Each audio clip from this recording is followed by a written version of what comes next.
Well, we have an idea that in political philosophy there are some shortcomings to this relativist notion of value, of justice. And a lot of people tend to side with Socrates on it, that there really are absolute values. Maybe they think that, what he did, if he wanted to escape, he could have justified it by appeal to an objective set of values. Nonetheless, that's not where he was. But let's see how this kind of view, this sophist view, this relativism of truth, of reality, does it do any better in epistemology and metaphysics? And we're going to take a look at a segment or a portion I asked you to read from Plato's Theaetetus, in which they're explaining what Protagoras' position is, his relativist position. So let's quickly read through it. Socrates is speaking, putting forward Protagoras' position. He's advocating what Protagoras' position is. I do say that the truth is, as I've written, each of us is a measure of the things which are and the things which are not. Nevertheless, there is an immense difference between one man and another in just this respect. The things which are and appear to one man are different from those which are and appear to another man. As for wisdom or a wise man, I'm nowhere saying that there's no such thing. On the contrary, I do apply the word wise to precisely this sort of person. Anyone who can effect a change in one of us, to whom bad things appear and are, and make good things appear and be for him. So that wise is the person who can change what appears to a person. He can convince somebody. He can use the powers of persuasion. He can persuade people to his position, which is one of the things, by the way, that the Sophists taught. They taught math, they taught some other subjects where they were imparting some knowledge, but they also taught the powers of, and this was a big part of their teaching, the powers of persuasion, which explains how you could be wise and still a relativist. Here again, don't chase after what I've said on this basis of how it's expressed, but let me tell you still more clearly what I mean. Remember the sort of thing you were saying before. To a sick man, what he eats appears and is bitter, whereas to a healthy man it is and appears that the opposite. Sweet and good, I guess. Now, what must be done isn't to make either of them wiser, because that isn't even possible, nor is it to accuse the sick one of being ignorant, because he makes the sort of judgments he does, and call the healthy one wise because he makes the judgments of a different sort. So it's not like being sick.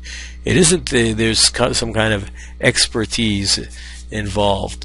What must be done is to effect a change in one direction, because one of the two conditions is better.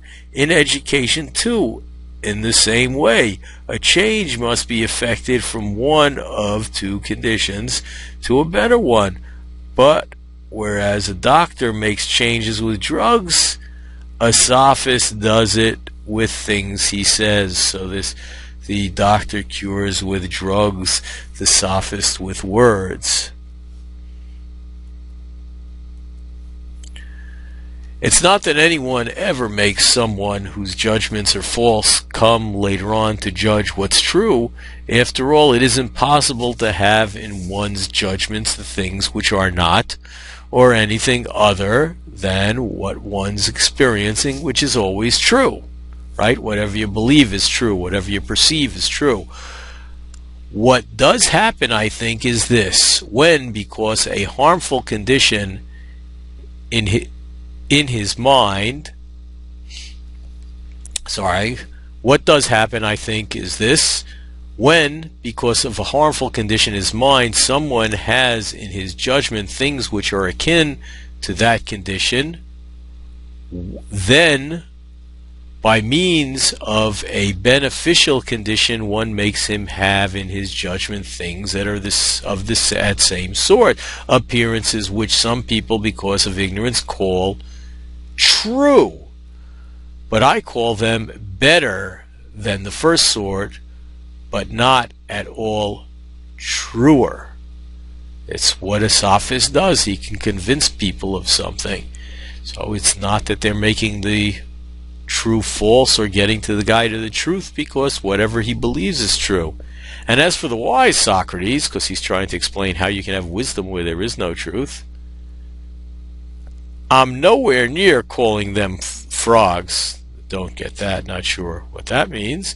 On the contrary, where bodies are concerned, I say it's doctors who are the wise, and where plants are concerned, gardeners, because I claim that they too, whenever any of their plants are sick, instill perceptions that are beneficial and healthy and true too into them instead of harmful ones.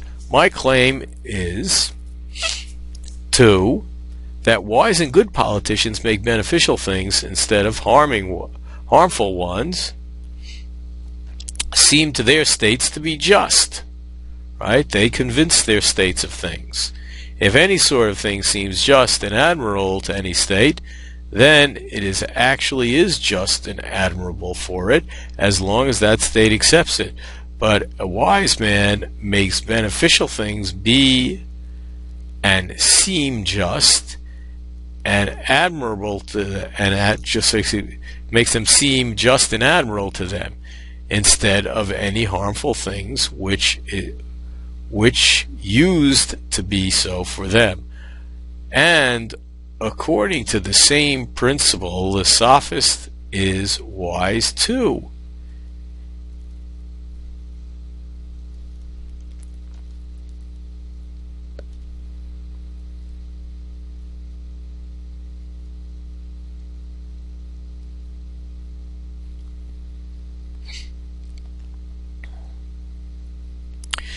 In that he can educate his pupils in that way. So that's what wisdom is. He can educate them to do what they need to. And he deserves a lot of money from those he has educated. Thus, it's true both that some people are wiser than others, and that no one judges what is false. That is, what's true is what anyone believes. And you have to put up with being a measure, whether you like it or not, because that doctrine of mine is saved on these grounds.